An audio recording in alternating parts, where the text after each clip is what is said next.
The first set of biology topics that will be covered in this module will be that of genetics.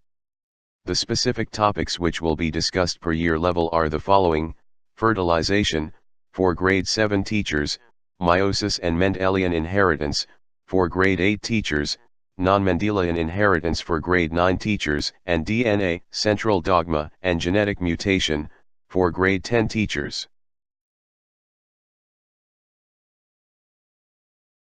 Although these topics have been assigned to be taught by particular year-level teachers, following the K-12 curriculum, it would be helpful if these topics were placed in a concept map. In order for the relationships among the concepts to be revealed.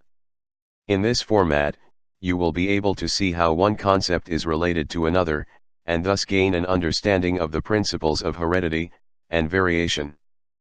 Please take a look at the concept map. Does it seem overwhelming to you? Don't worry, for these concepts will be explained to you, one by one. Let us start with defining heredity. Heredity is the transmission of traits, from parents, to offsprings. But, what exactly are traits? Traits are variants, or versions of a character. For example, the character is eye color, and the traits are brown, or blue eyes.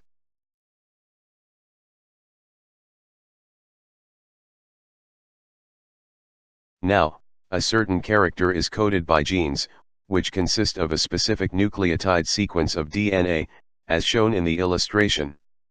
DNA is a double helix molecule, made up of deoxyribose sugar, phosphate, and complementary nucleotide base pairs.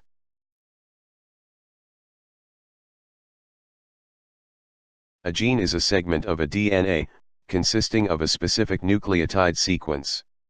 In this illustration, a gene is designated, by the highlighted portion, on both strands of the DNA. Let's say, for example, that this gene codes for eye color. The alternative forms, or versions of a gene, are called alleles. To better understand this concept, take a look at another DNA, which is almost similar to the first one, except for the differences in nucleotide sequence at a certain segment of the DNA. Take note that both highlighted portions occupy the same region or segment of the DNA, of which they are part.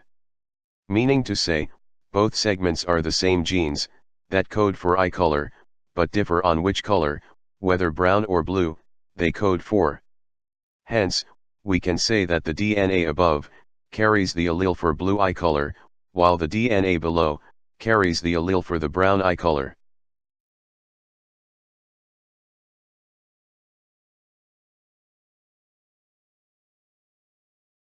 In case you still have difficulty understanding the relationship between a gene and alleles, take a look at the following illustrations. A gene codes for a character, while the alternative forms of a gene, allele A and allele B, will correspondingly code for a trait. Allele A for trait A, and allele B for trait B. Now that we have already discussed the relationship among DNA, gene, and alleles, let us proceed to identifying the features of a larger structure, the chromosome, whose behavior during gamete formation accounts for the inheritance patterns and variation among organisms. A chromosome is made up of one DNA molecule and associated proteins called histones. The chromosome shown in this illustration assumes a coiled and thickened form, and exist in the form of sister chromatids. Chromosomes assume the form of being identical sister chromatids only during cell division. DNA replication, coiling and thickening of chromosomes, will be discussed extensively in a separate lesson on meiosis.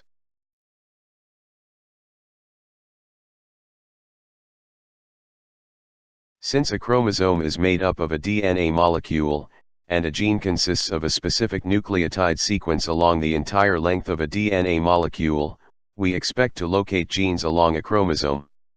As you can see in this illustration of a chromosome, which has been visualized using fluorescence microscope, each colored band designates the locus, or the position of a gene in a chromosome. So the orange band designates gene 1, green band for gene 2, yellow band for gene 3, and so on.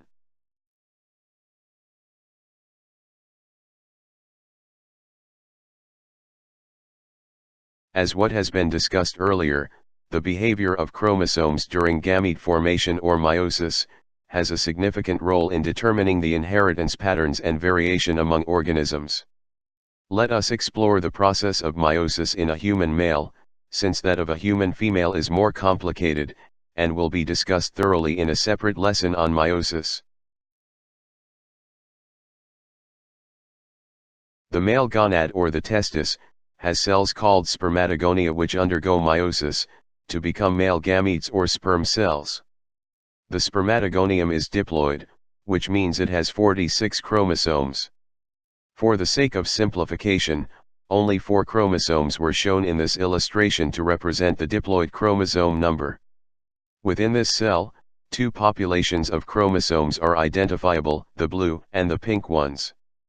Blue chromosomes are of paternal origin, while the pink chromosomes are of maternal origin.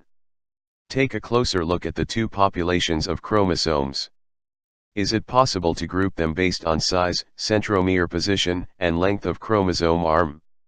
Indeed, chromosomes within a cell can be grouped in pairs, based on their size, centromere position, and length of chromosome arm.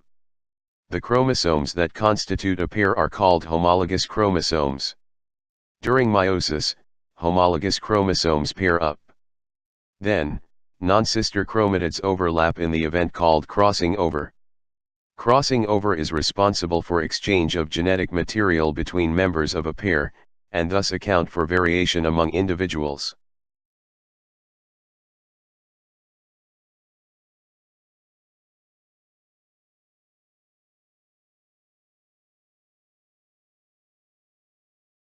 Soon, members of homologous pairs will be separated from each other. And after subsequent steps, will end up in different gametes, or in this case, in different sperm cells.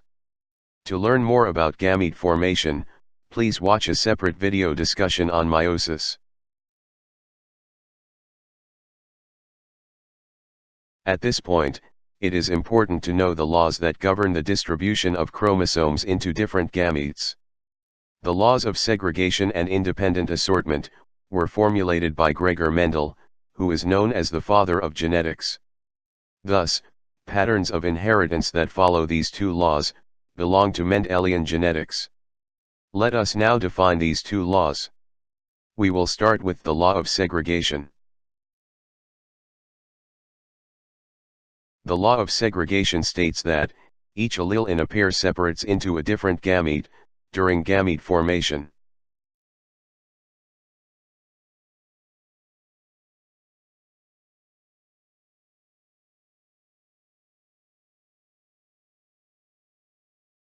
On the other hand, the law of independent assortment states that each pair of allele segregates independently during gamete formation. This only applies when the gene for 2 characters are located on different pairs of homologous chromosomes. To learn more about the law of independent assortment, please watch a separate video discussion on meiosis and Mendelian inheritance. It was said earlier that patterns of inheritance belonging to Mendelian genetics obey the laws of segregation and independent assortment. However, many other inheritance patterns seem to violate the law of independent assortment. These inheritance patterns belong to non-Mendelian inheritance. Examples include sex-linked traits, epistasis, incomplete dominance, and polygenetic traits. A thorough explanation on non-Mendelian inheritance is available on a separate video lesson.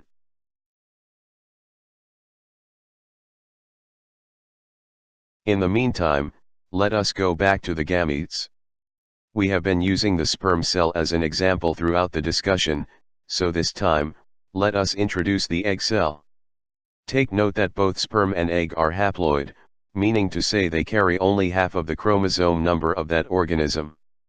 In this case, we are referring to human sperm and human egg. Thus, a human sperm carries 23 chromosomes, while a human egg also carries 23 chromosomes.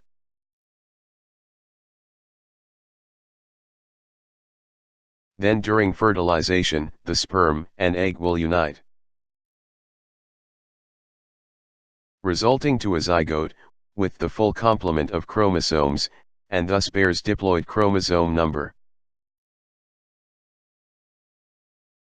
The resulting zygote will grow and develop into an organism. But how would the offspring look like? Would it be having blue eyes, blonde hair, curly hair, and fair skin complexion? Would it be a normally functioning individual, without any abnormalities or disorders, like short fingers, color blindness, or hemophilia? Whether these physical or physiological traits will be expressed or not, depends on the genetic makeup, or the genotype for a specific trait of an individual. Let's take a look at the following example. To be consistent, we'll be using the character eye color again. Let's say that the gene for eye color could be found in this pair of chromosomes. The paternal chromosome carries the allele for blue eye color, while the maternal chromosome carries the allele for brown eye color. Now the question is, which between blue or brown eye color will be expressed? It depends on which allele is dominant over the other. In this case, for example, the blue allele is dominant over brown allele. By convention, we assign a capital letter for the dominant trait, while a lowercase letter for the recessive trait.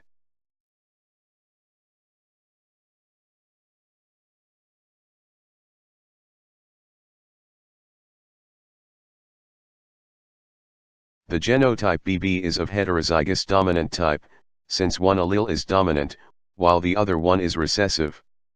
This genotype will be expressed as blue eye color. Hence, the observable trait, which is blue eye color, is referred to as the phenotype.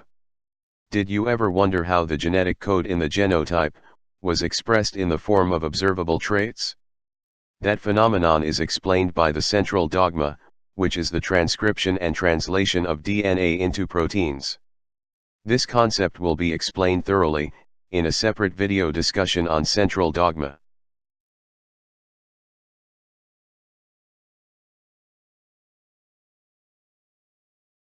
In some cases, when the DNA is damaged, or altered after exposure to ultraviolet radiation, and other carcinogens, this might lead to genetic mutations, which will greatly affect the expression of genes into physical, biochemical, or physiological traits of an organism. This will eventually lead to abnormalities and genetic disorders. To learn more about genetic mutation, watch the video lesson available on the course site. Now that the concepts have been explained to you one by one, it is hoped that you have gained sufficient understanding of the principles of heredity. It is also hoped that the concept map has been a useful aid for your understanding. Thank you for watching.